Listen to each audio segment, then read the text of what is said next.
제가 이제 우리 성도님들께 뭐 한 가지 소개해 주려고 가지고 왔는데, 요즘 젊은 친구들은 자기 소개를 할 때 MBTI라는 것을 사용해서 합니다.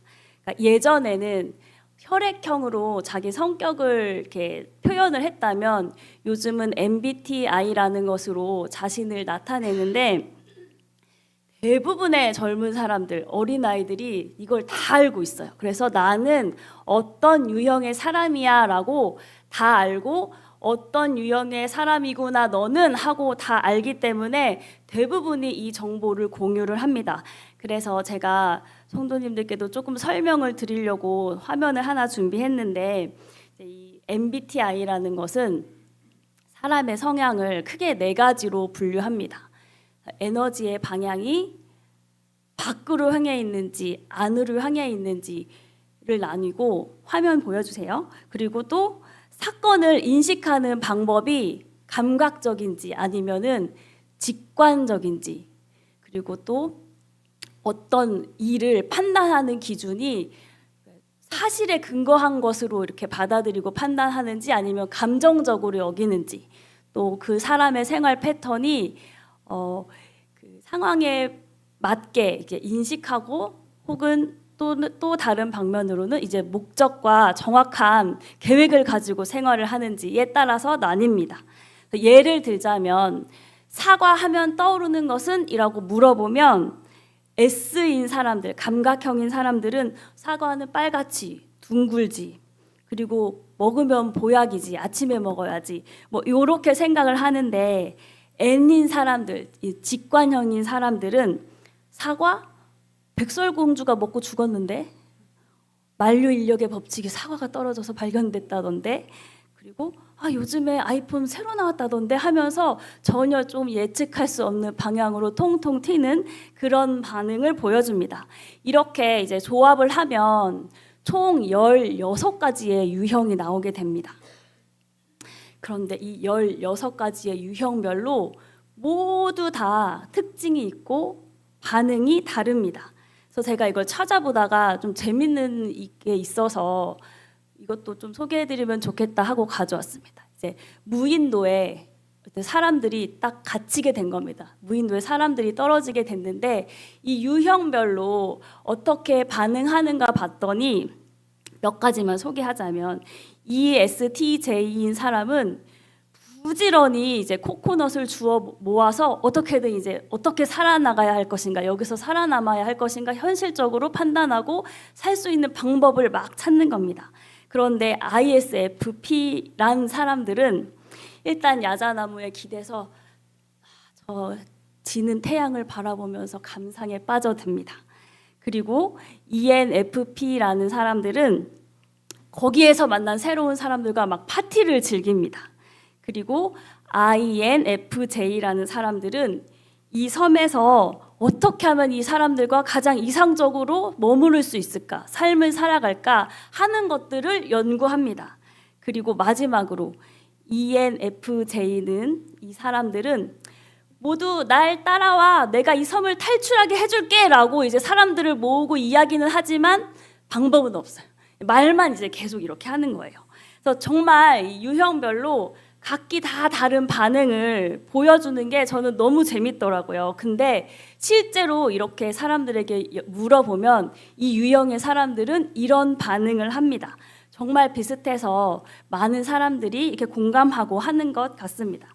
제가 왜 이 MBTI 얘기를 하냐면, MBTI가 유행을 하고 모두 다 공감을 하고 자신의 성향이 이래, 내 성격이 이래 라고 이야기를 하게 되면서부터, 너는 그렇구나, 너는 E니까 그렇지, 너는 I니까 그렇지 하면서 그 다름을 인정하기 시작했다라는 겁니다.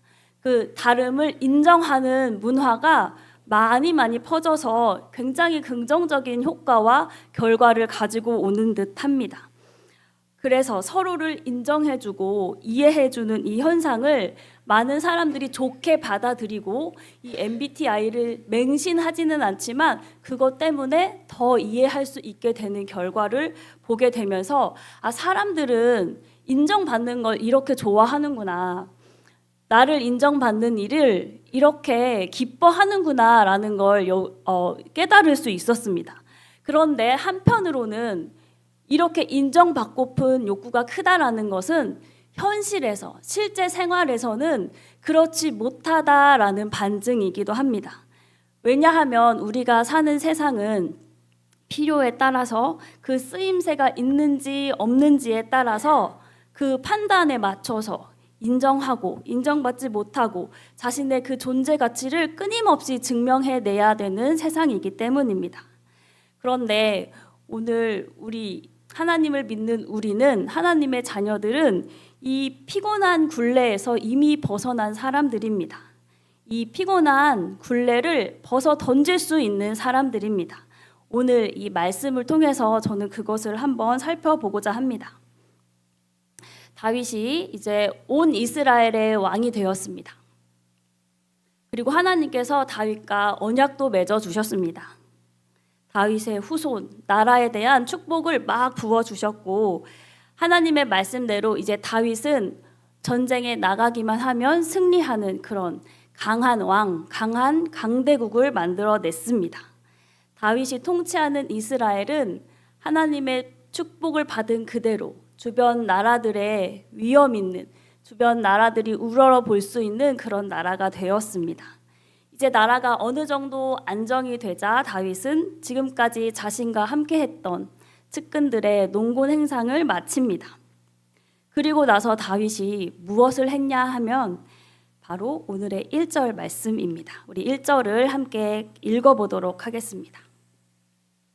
시작. 다윗이 이르되 사울의 집에 아직도 남은 사람이 있느냐.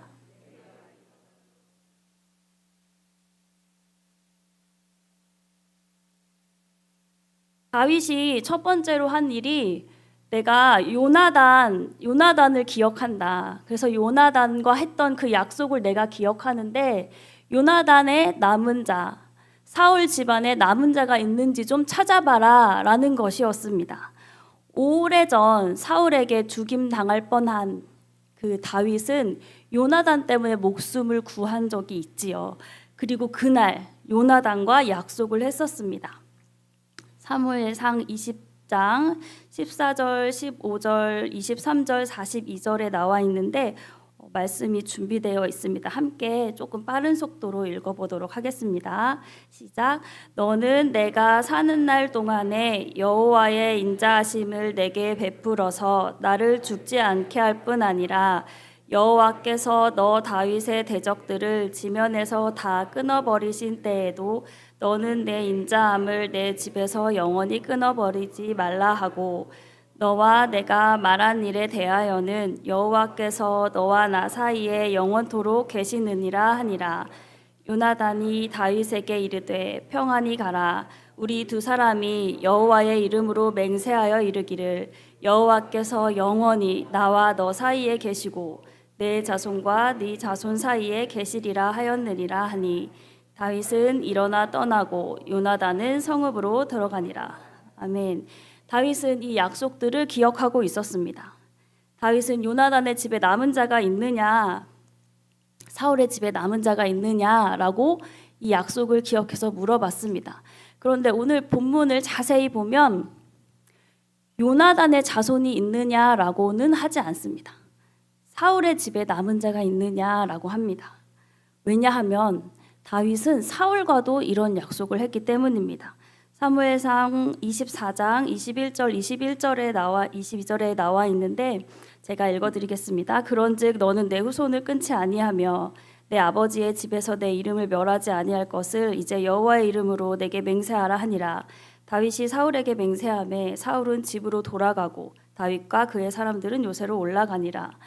엔게디 광야에 그 굴에 숨어 있을 때 다윗이 사울의 목숨을 구했던 적이 있죠. 살려주었던 적이 있었죠. 그때 사울이 자신을 또 구한 다윗에게 이런 말을 했습니다. 그리고 내가 알고 있다. 앞으로 이스라엘이 너의 나라가 될 거라는 걸 알고 있는데 그때 이 나의 후손들을 좀 기억해달라. 살려달라라고 이렇게 말했고 다윗이 알겠다라고 했습니다.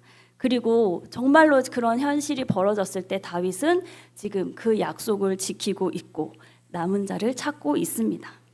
그런데 이 일은 사실은 있어서는 안 되는, 있을 수는 없는 일입니다.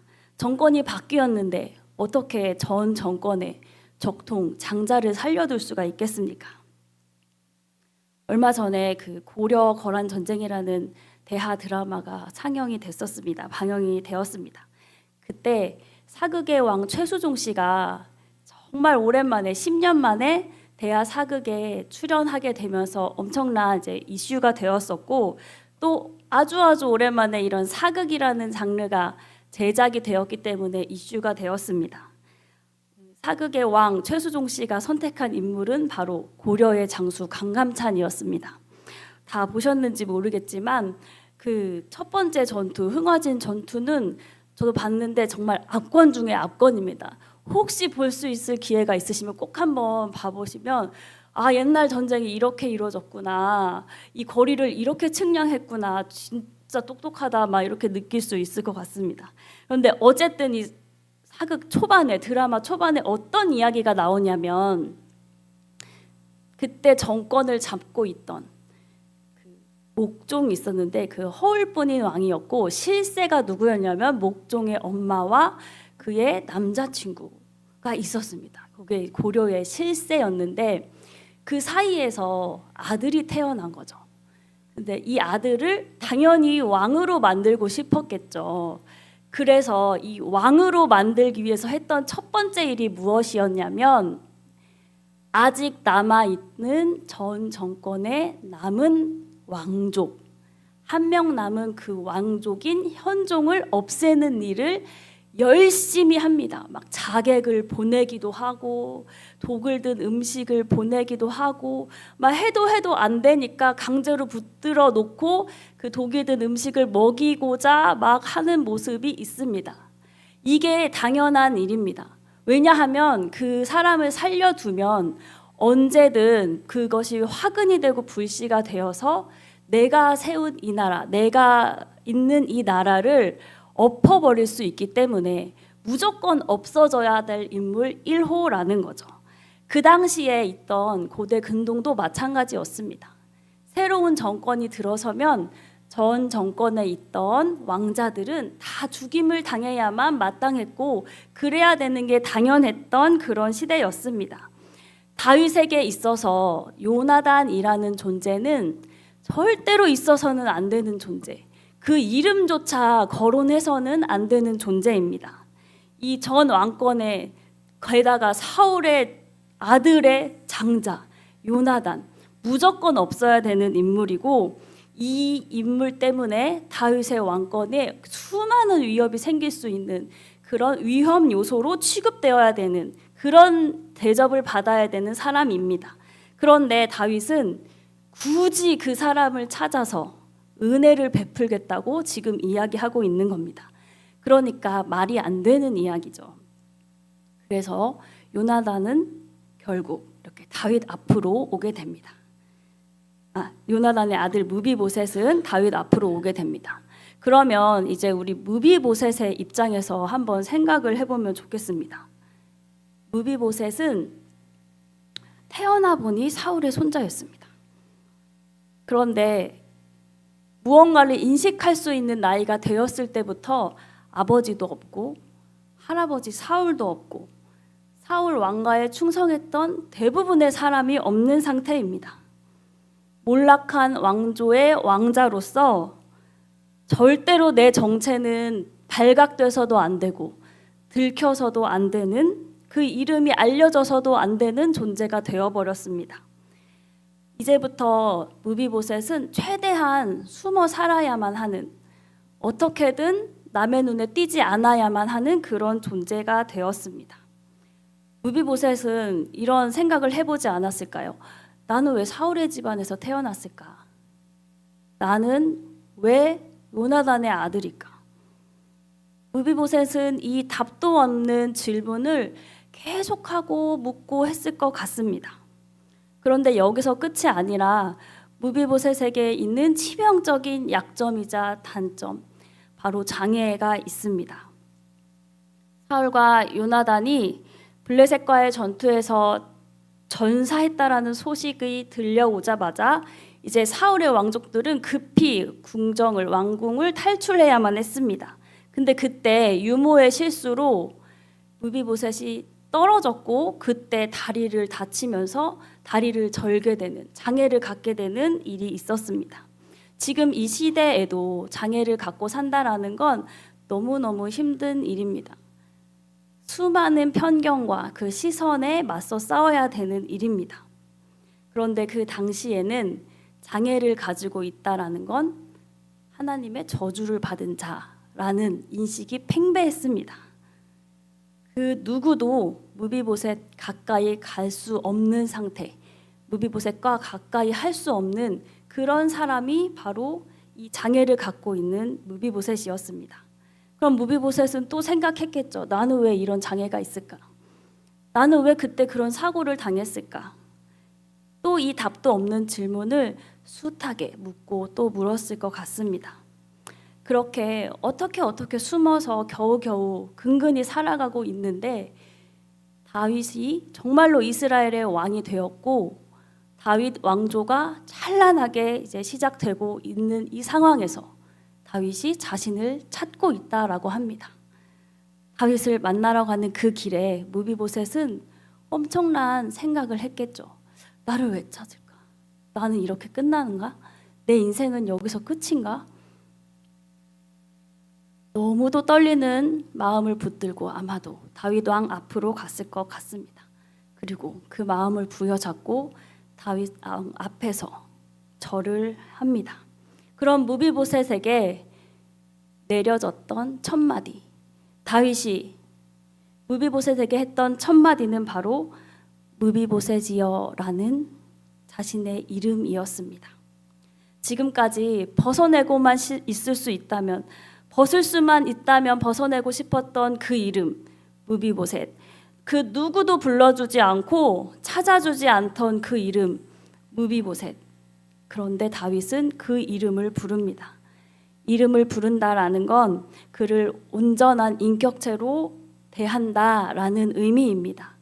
이름을 부른다는 건 이 존재를 내가 인정한다라는 의미입니다. 다윗은 이렇게 무비보셋을 인정하고 인격체로 대하는 것은 물론이고 이제 그 지위를 회복시키고 그 재산의 재산까지 그 가문의 재산까지 모두 다 회복시켜 줍니다.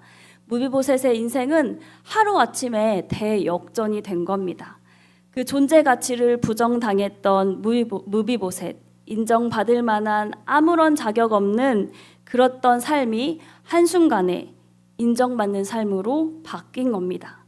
다윗이 무비보셋에게 베푼 이 은혜는 생각해 본 적도 없고 생각할 수조차 없었던 엄청난 일이었습니다. 그런데 이 생각할 수조차 없던 이 엄청난 은혜가, 이 엄청난 일이 바로 우리가 받은 은혜입니다. 다윗의 통치, 다윗 왕국은 장차 임할 하나님의 나라, 하나님의 통치를 미리 보여주는 예고편과 같은 것입니다. 그렇다면 우리는 이것을 통해서 하나님의 통치는 어떠한지, 하나님의 나라는 어떠한지를 알 수가 있는 것이죠. 자격 없고 소망 없는 나를 불러서 인정받을 수 없고 인정받을 거리도 없는 나를 불러서 하나님께서 내 이름을 부르시고 나를 하나님의 자녀로 삼아주시면서 우리 인생을 한순간에 뒤역전시키시는 것, 이것이 바로 하나님의 은혜입니다. 하나님께서 우리의 이름을 부르는 순간 모든 것이 끝나는 겁니다. 지금까지 어떻게 살았든 어떤 자격을 갖췄든 어떤 조건을 갖추고 있든 상관없이 우리의 신분은 한순간에 뒤바뀌는 겁니다.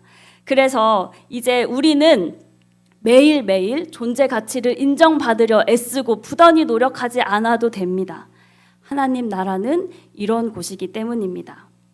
그런데 오늘 본문을 자세히 보면 마지막 13절에 굳이 넣지 않아도 될 것 같은 한 말이 기록되어 있음을 알 수 있습니다. 우리 13절을 함께 읽어보도록 하겠습니다. 무비보셋이 항상 왕의 상에서 먹음으로 예루살렘에 사니라. 그는 두 발을 다 절더라.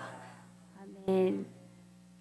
무비보셋이 항상 왕의 상에서 먹음으로 예루살렘에 사니라 까지만 말하면 다윗과 무비보셋의 스토리가 해피엔딩으로 마무리되고 조금 더 깔끔할 것 같습니다. 그런데 성경은 굳이 그 뒤에 한마디, 그는 두 발을 다 절더라 라고 이 없어도 될 것 같은 이 말을 기록해 놓고 있습니다. 오히려 절던 두 발이 다 나았더라 라고 하면 훨씬 더 좋을 것 같은데 그렇지 않고 뭔가 찝찝하게 그는 두 발을 다 절더라 라고 끝이 나고 있습니다. 우리 눈에는 보이지 않는 하나님의 나라, 하나님의 자녀라는 이 타이틀보다 눈에 보이는 이 장애를 깨끗이 해결해 주시는 게 훨씬 더 좋은 것 같고 그걸 기대하는데 하나님은 그렇지 않으신 것 같습니다. 때때로 우리는 구원받음이 하나님의 그 쏟아지는 은혜가 지금 나를 옥죄고 있던 이 문제를 완전하게 해결해 주시는 것, 이 조건들이 변화되는 것이라고 생각하는 듯합니다.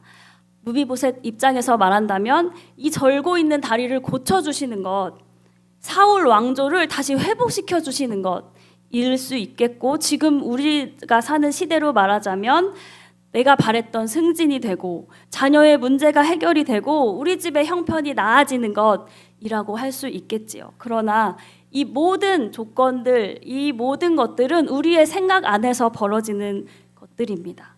하나님의 나라는, 하나님의 통치는 이 수준을 넘어서서 완전한 다른 차원을 이야기하고 있습니다.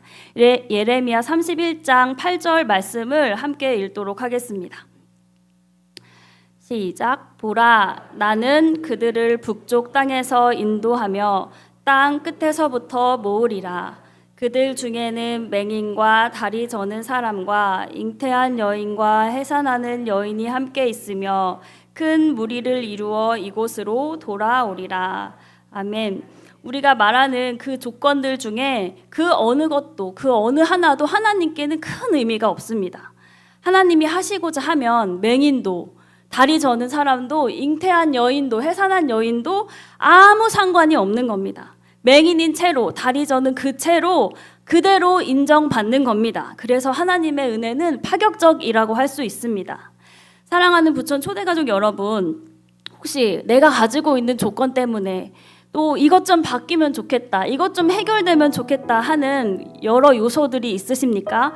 또 자신에게 실망하고 좌절하고 그런 모습 때문에 인정받지 못할까 봐 전전긍긍하고 또 그걸 넘어서 분노하고 원망하고 했던 적이 있으십니까? 그런데 우리가 믿는 하나님은 이런 분이십니다. 우리가 사는 하나님의 나라는 이런 곳입니다. 완전하지도 완벽하지도 않는 우리 이름을 부르시고 그 자체로 하나님을 인정하시고 우리를 하나님의 통치 속으로 데려가십니다. 그래서 우리가 받은 하나님의 은혜는 놀라운 것입니다. 아니, 그 놀라움을 넘어서 파격적이라고 할 수 있습니다. 이제 우리는 무비보셋처럼 그 은혜를 믿음으로 받기만 하면 됩니다. 그럴 때 인정에 목말라 하고 인정받음으로 자신의 존재 가치를 증명해내려고 하는 이 피곤한 굴레에서 벗어나게 됩니다. 더 이상 돈으로, 능력으로, 집으로, 부모님으로, 자식으로 인정받아야 된다는 이 사단의 속임수에 속지 마십시오. 우리는 이미 하나님께 인정받은 사람들입니다. 저도 우리 모든 성도님들도 이 하나님 나라의 통치를 완전히 누리면서 사시기를 축복합니다.